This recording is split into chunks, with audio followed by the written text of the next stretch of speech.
Hello and welcome to my kitchen. Happy first day of spring.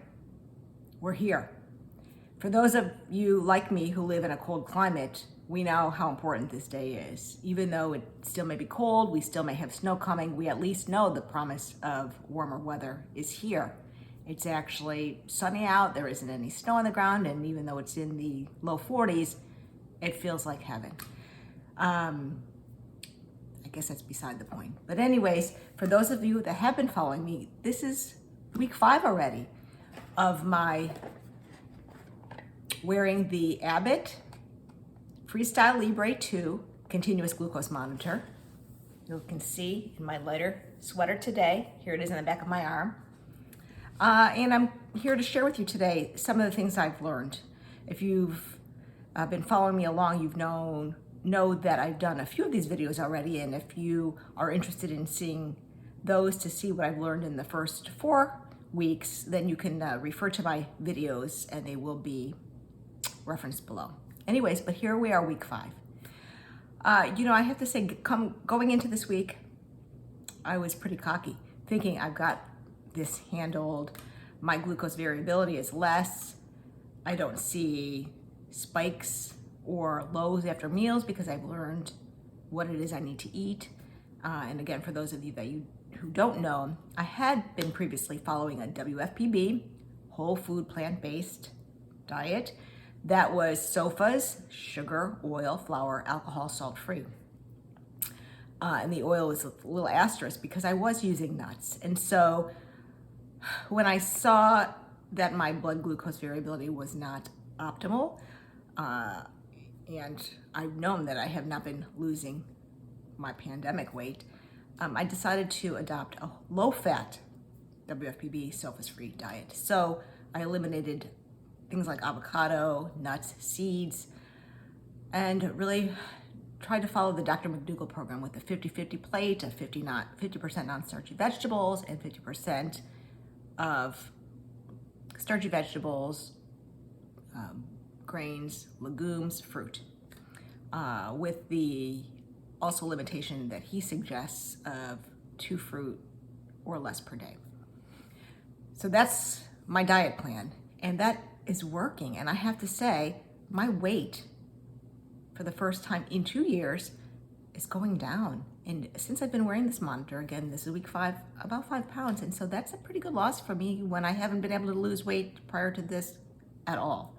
So I'm happy about that. So I didn't really think that this monitor was going to be able to tell me anything more, but I was wrong. The theme of this week is stress. So yes, I've gotten a pretty good handle on what I need to eat, when I need to eat, how much I need to eat, when I need to exercise to make sure that my blood sugar level stays relatively constant.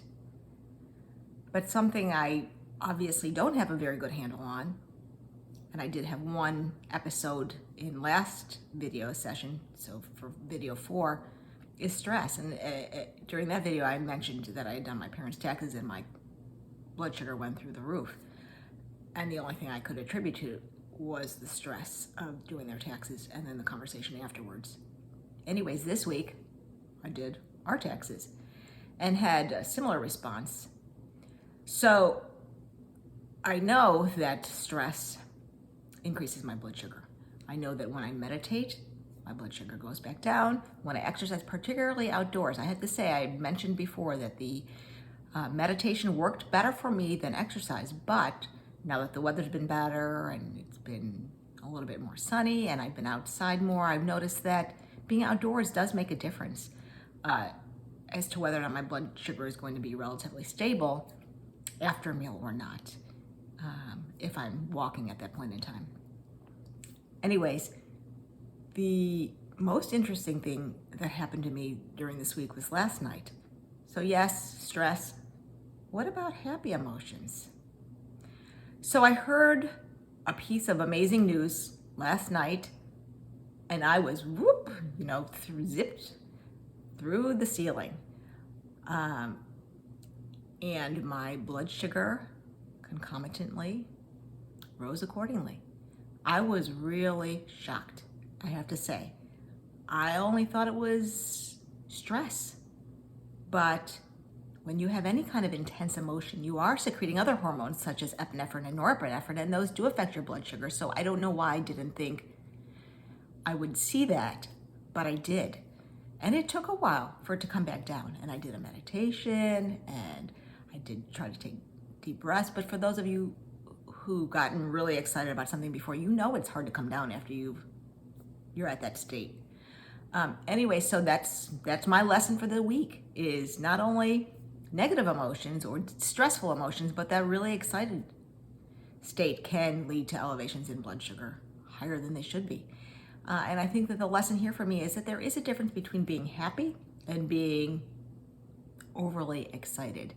And the balance of emotions is probably most important. Now, I have not, thankfully, I don't have periods of depression or really low feelings, so I don't know. But it would be interesting to hear from other people who have been wearing these glucose monitors if they've, and again, I'm not diabetic, and so I don't know how people with diabetes experiences would compare to mine, but I'd be interested to hear from other people who don't have diabetes, who are wearing continuous glucose monitor, whether they've noticed that their emotions, positive or negative, are affecting their blood sugar readings as well. Because for me, it did. So that was my big lesson of their week.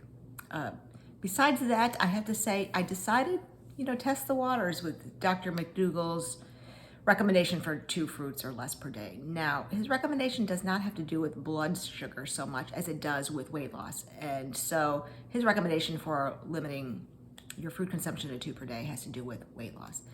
But other people who do have diabetes say that they can't eat fruit. And if you have ever heard or followed the Mastering Diabetes program of Drs. Cyrus Kambata and Robbie Barbero, you know that they who have diabetes are big fans of eating fruit.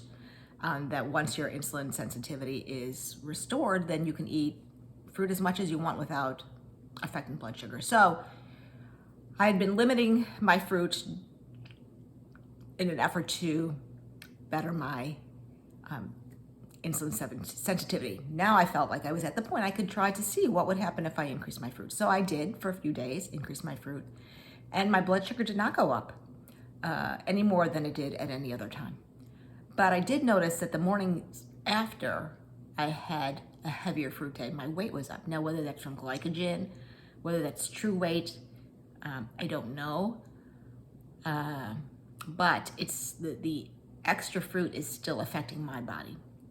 So again, it's just something to be mindful of, and it may not be true for other people, but for those of you who are having difficulty losing weight and are following a fairly, healthful, whole food, plant-based, sugar, oil, flour, alcohol, salt, low-fat, free diet, and are having difficulty losing weight, then maybe the fruit is going to be something to be looked at as well. That's been my experience. Anyways, I have to talk about one experiment that I did that I don't really have an answer for, and maybe if somebody else has had a similar experience, you can comment and you can let me know. There was one evening earlier in this week that I had my 50% non-starchy vegetables, and then I decided I was going to have air-popped popcorn as the other 50%, and that would be my meal. Just to see that's a processed food, but it's probably the cleanest of all the processed foods out there, right? Air-popped popcorn. Anyways, my blood sugar was fine after. I felt fine. I wasn't hungry. But early in the morning, while I was still in bed, I had alarms. My blood sugar was going low, and it was 52 milligrams per deciliter, which is low.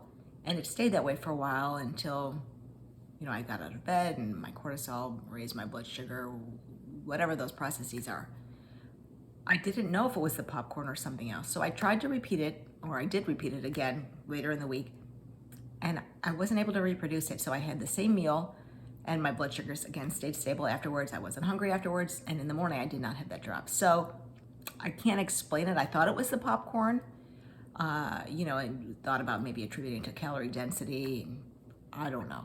Anyways, I couldn't repeat it. So the popcorn question is still open for me. I don't know if air pop popcorn is still something that can be incorporated in a healthy diet when you're looking to maintain your blood sugar in a narrow range. I don't know. So I think that's to be determined, and maybe other people's experiences will help sort that out a little bit. So overall, I only have one more. I only have one more week of wearing this. I'll give an overview at that time of everything I've learned. But I think, in addition to the message this week of emotions, I think the biggest thing I have really come to appreciate is that insulin resistance is both a cause and an effect of excess body fat and excess body weight.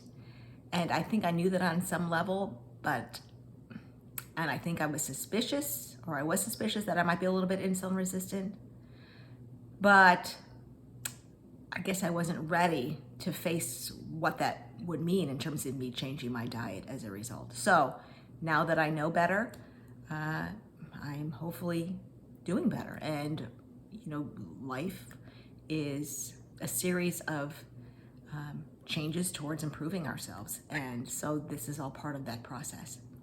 And then I guess lastly, the only other thing I want to say is that miraculously, by elimination of the sweet, so maple syrup, honey, salt, and fat, nuts, nut butters, I don't crave them at all anymore. And that for me is a miracle.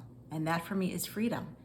And that has been worth every bit of me eliminating them from my diet, because if you don't want them, there is no struggle. So I guess that's it for this edition of Welcome to My Kitchen. And next week will be the last continuous glucose monitor reading analysis. And so until next time, happy eating.